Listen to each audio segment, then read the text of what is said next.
You will hear a number of different recordings and you will have to answer questions on what you hear. There will be time for you to read the instructions and questions and you will have a chance to check your work. All the recordings will be played once only. The test is in 4 parts. At the end of the test, you will be given 10 minutes to transfer your answers to an answer sheet. Now turn to Part 1.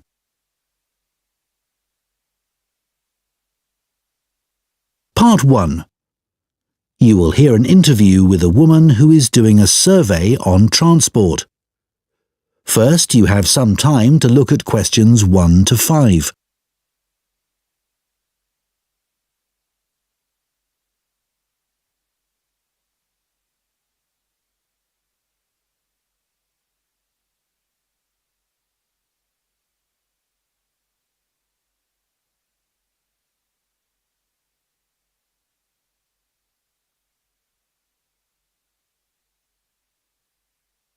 Now listen carefully and answer questions 1 to 5. Excuse me, would you mind if I asked you some questions? We're doing a survey on transport. Yes, that's okay. First of all, can I take your name? Yes, it's Sadie Jones. Thanks very much. And could I have your date of birth? Just the year will do, actually. Is that all right? Yes, that's fine. It's 1991. So, next, your postcode, please. It's DW30 7YZ. Great, thanks. Is that in Wells? No, it's actually in Harborne. Wells isn't far from there, though. I really like that area. My grandmother lived there when I was a kid. Yes, it is nice.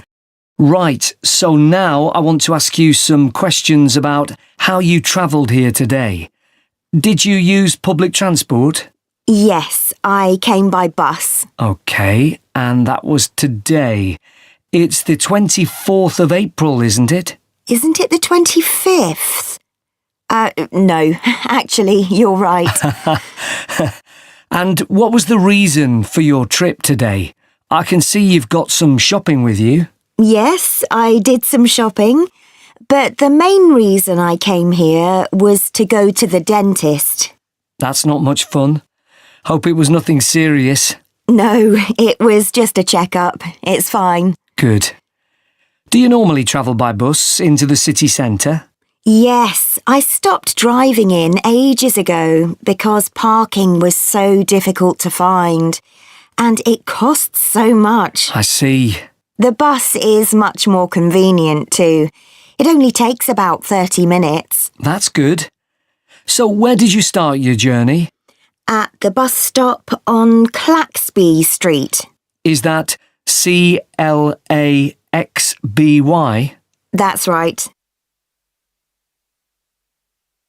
Before you hear the rest of the conversation, you have some time to look at questions 6 to 10.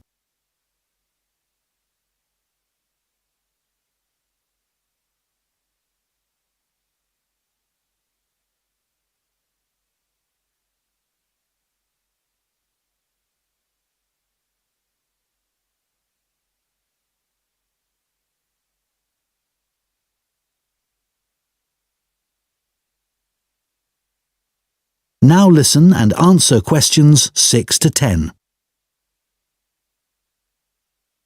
And how satisfied with the service are you? Do you have any complaints? Well, as I said, it's very convenient and quick when it's on time. But this morning it was late. Only about 10 minutes, but still. Yes, I understand that's annoying. And what about the timetable? Do you have any comments about that? I suppose I mainly use the bus during the day, but any time I've been in town in the evening, for dinner or at the cinema, I've noticed you have to wait a long time for a bus. There aren't that many. OK, thanks. So now I'd like to ask you about your car use. Well, I have got a car, but I don't use it that often. mainly just to go to the supermarket. But that's about it, really. My husband uses it at the weekends to go to the golf club. And what about a bicycle? I don't actually have one at the moment. What about the city bikes you can rent? Do you ever use those? No, I'm not keen on cycling there because of all the pollution. But I would like to get a bike. It would be good to use it to get to work. So why haven't you got one now? Well, I live in a flat on the second floor, and it doesn't have any storage, so we'd have to leave it in the hall outside the flat. I see. OK, well, I think that's all we need from you today, Sadie. That is the end of Part 1. You now have 1 minute to check your answers to Part 1.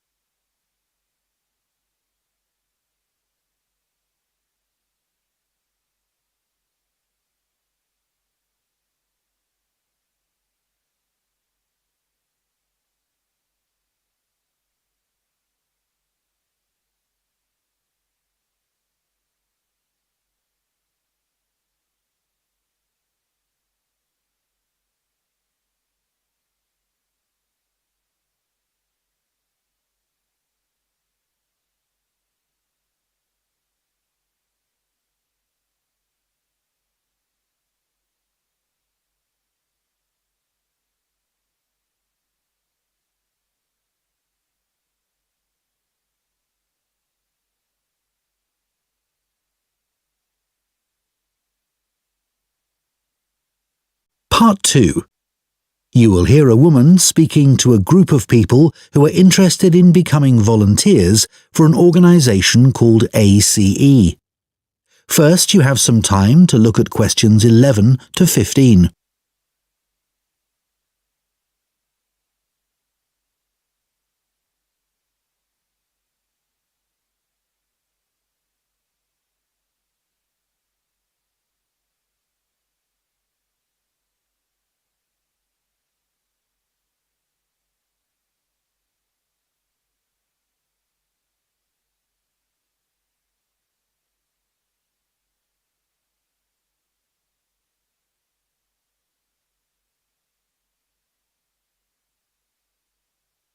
Now listen carefully and answer questions 11 to 15.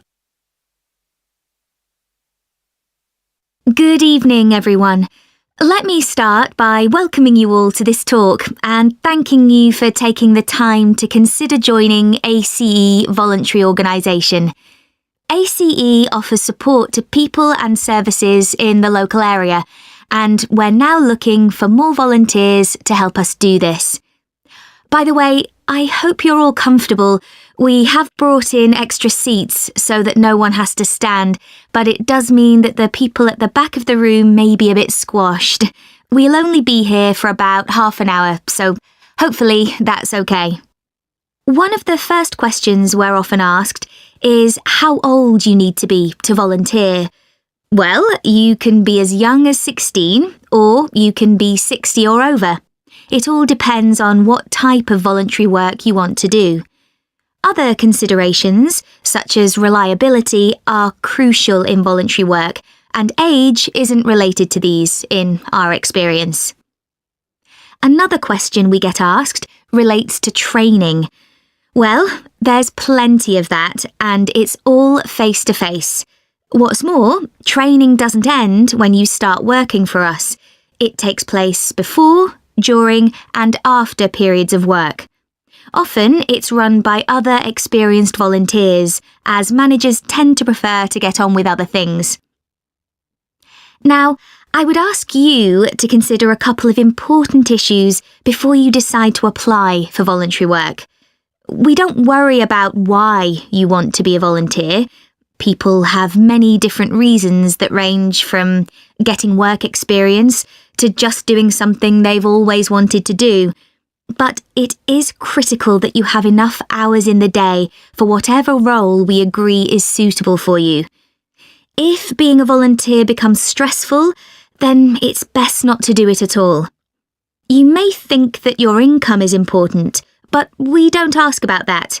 It's up to you to decide if you can work without earning money. What we value is dedication. Some of our most loyal volunteers earn very little themselves, but still give their full energy to the work they do with us. Before you hear the rest of the talk, you have some time to look at questions 16 to 20.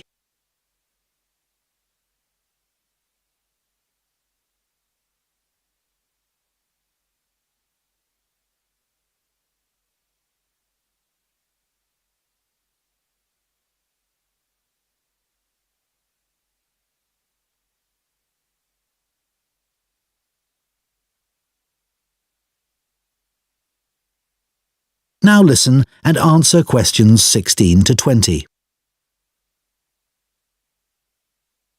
OK, so let's take a look at some of the work areas that we need volunteers for and the sort of things that would help you in those. You may wish simply to help us raise money. If you have the creativity to come up with an imaginative or novel way of fundraising, we'd be delighted, as standing in the local streets or shops with a collection box can be rather boring. One outdoor activity that we need volunteers for is litter collection, and for this, it's useful if you can walk for long periods, sometimes uphill. Some of our regular collectors are quite elderly, but very active and keen to protect the environment. If you enjoy working with children, we have 3 vacancies for what are called playmates. These volunteers help children learn about staying healthy through a range of out-of-school activities. You don't need to have children yourself, but it's good if you know something about nutrition and can give clear instructions. If that doesn't appeal to you, maybe you would be interested in helping out at our story club for disabled children, especially if you have done some acting. We put on 3 performances a year based on books they have read, and we're always looking for support with the theatrical side of this. The last area I'll mention today is first aid. Volunteers who join this group can end up teaching others in vulnerable groups who may be at risk of injury. Initially, though, your priority will be to take in a lot of information and not forget any important steps or details. Right, so does anyone have any questions for me about it? That is the end of Part 2. You now have 30 seconds to check your answers to Part 2.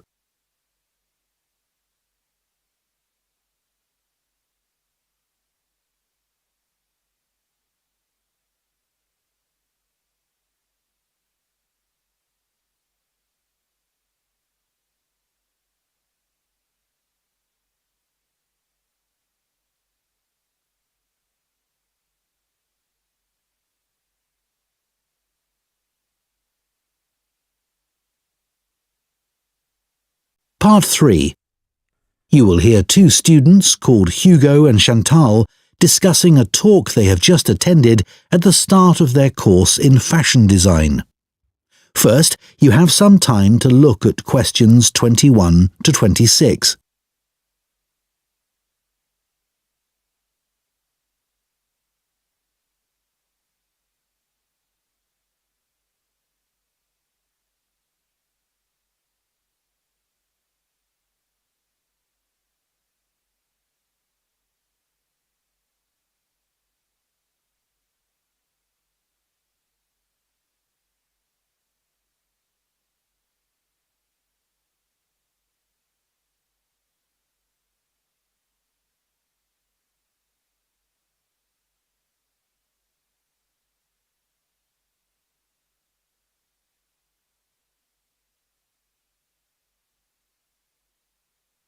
Now listen carefully and answer questions 21 to 26.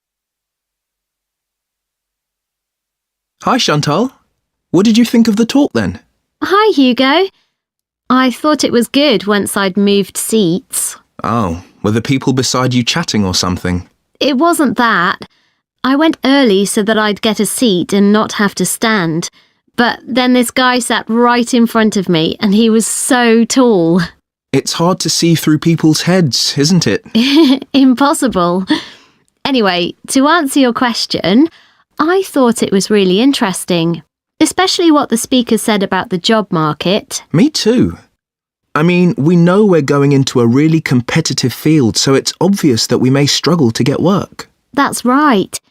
And we know we can't all have that dream job. Yeah, but it looks like there's a whole range of areas of work that we hadn't even thought of, like fashion journalism, for instance. Yeah, I wasn't expecting so many career options.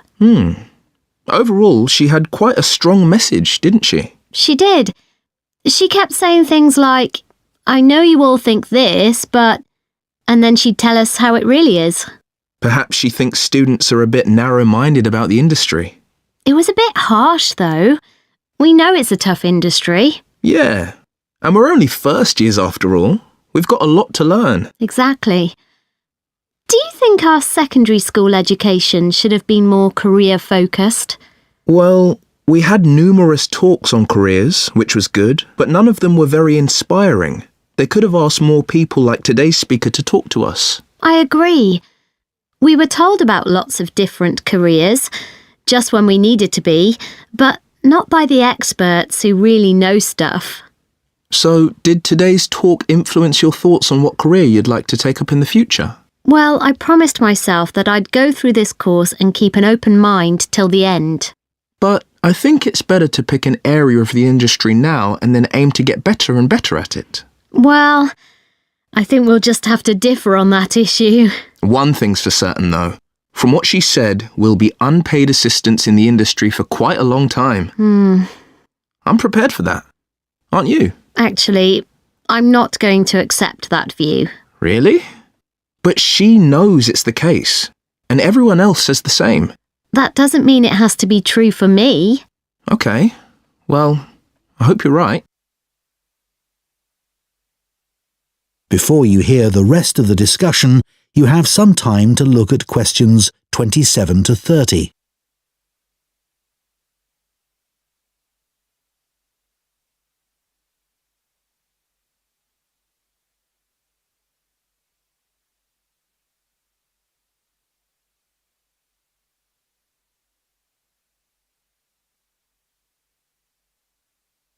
Now listen and answer questions 27 to 30.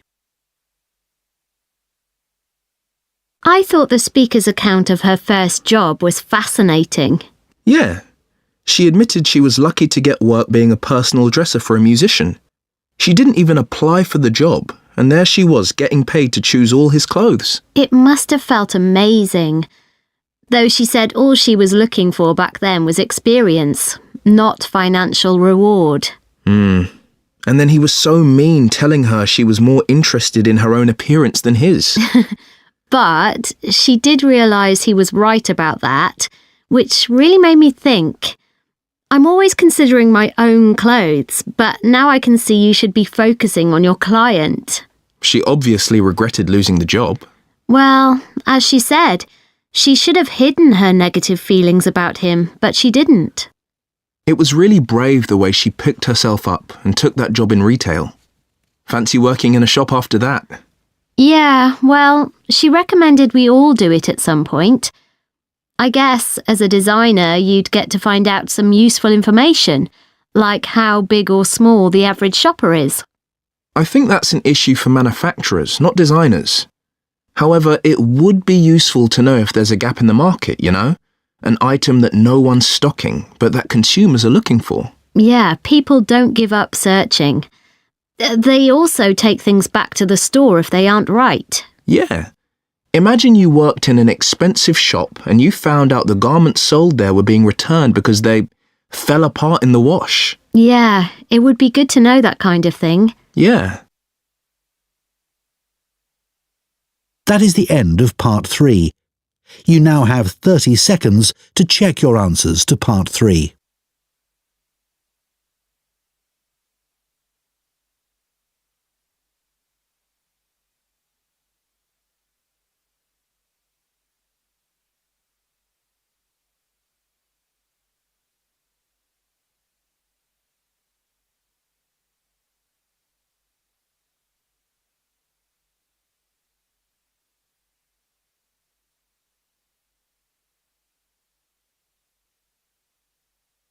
Part 4.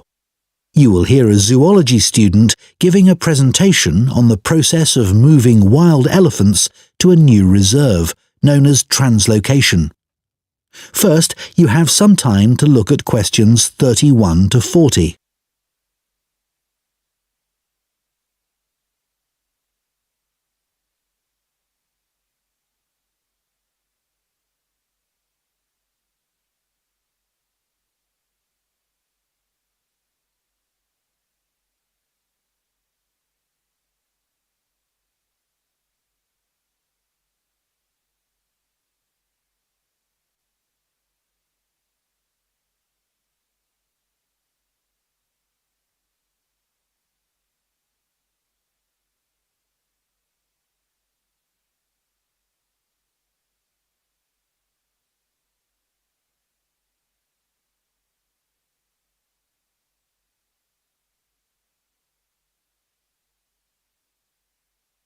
Now listen carefully and answer questions 31 to 40. For my presentation today, I want to tell you about how groups of elephants have been moved and settled in new reserves.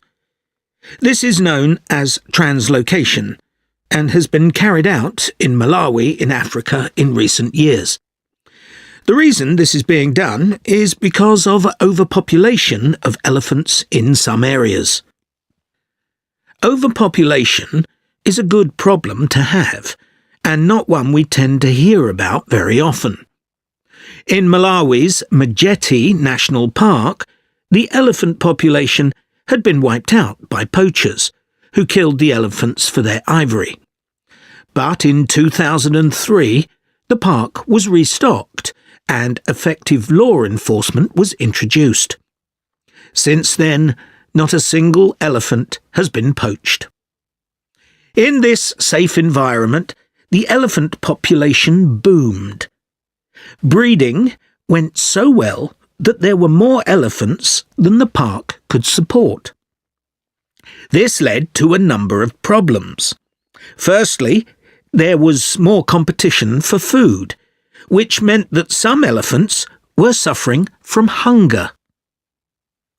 As there was a limit to the amount of food in the national park, some elephants began looking further afield. Elephants were routinely knocking down fences around the park, which then had to be repaired at a significant cost. To solve this problem, the decision was made to move dozens of elephants from Majeti National Park to Nkotakota Wildlife Park, where there were no elephants. But, obviously, attempting to move significant numbers of elephants to a new home 300 kilometres away is quite a challenge.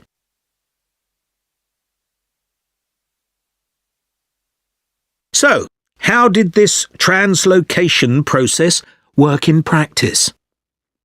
Elephants were moved in groups of between 8 and 20, all belonging to one family.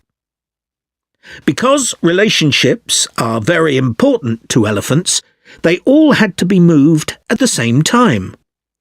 A team of vets and park rangers flew over the park in helicopters and targeted a group, which were rounded up and directed to a designated open plain.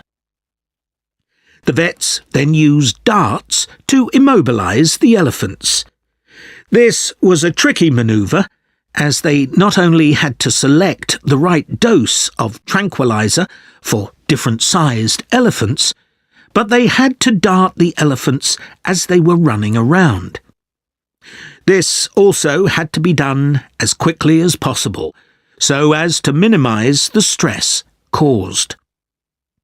As soon as the elephants began to flop onto the ground, the team moved in to take care of them. To avoid the risk of suffocation, the team had to make sure none of the elephants were lying on their chests, because their lungs could be crushed in this position. So, all the elephants had to be placed on their sides. One person stayed with each elephant while they waited for the vets to do checks. It was very important to keep an eye on their breathing. If there were fewer than 6 breaths per minute, the elephant would need urgent medical attention. Collars were fitted to the matriarch in each group so their movements could be tracked in their new home. Measurements were taken of each elephant's tusks. Elephants with large tusks would be at greater risk from poachers, and also of their feet. The elephants were then taken to a recovery area before being loaded onto trucks and transported to their new home. The elephants translocated to Nkottakota settled in very well, and the project has generally been accepted to have been a huge success, and not just for the elephants. Employment prospects have improved enormously, contributing to rising living standards for the whole community. Poaching is no longer an issue, as former poachers are able to find more reliable sources of income. In fact, many of them volunteered to give up their weapons, as they were no longer of any use to them. More than 24 elephants have been born at Nkottakota since relocation. With an area of more than 1,800 square kilometres, there's plenty of space for the elephant population to continue to grow. Their presence is also helping to rebalance Nkottakota damaged ecosystem and providing a sustainable conservation model which could be replicated in other parks. All this has been a big draw for tourism, which contributes 5 times more than the illegal wildlife trade to GDP, and this is mainly because of the elephants. There's also been a dramatic rise in interest from others. That is the end of Part 4. You now have 1 minute to check your answers to Part 4.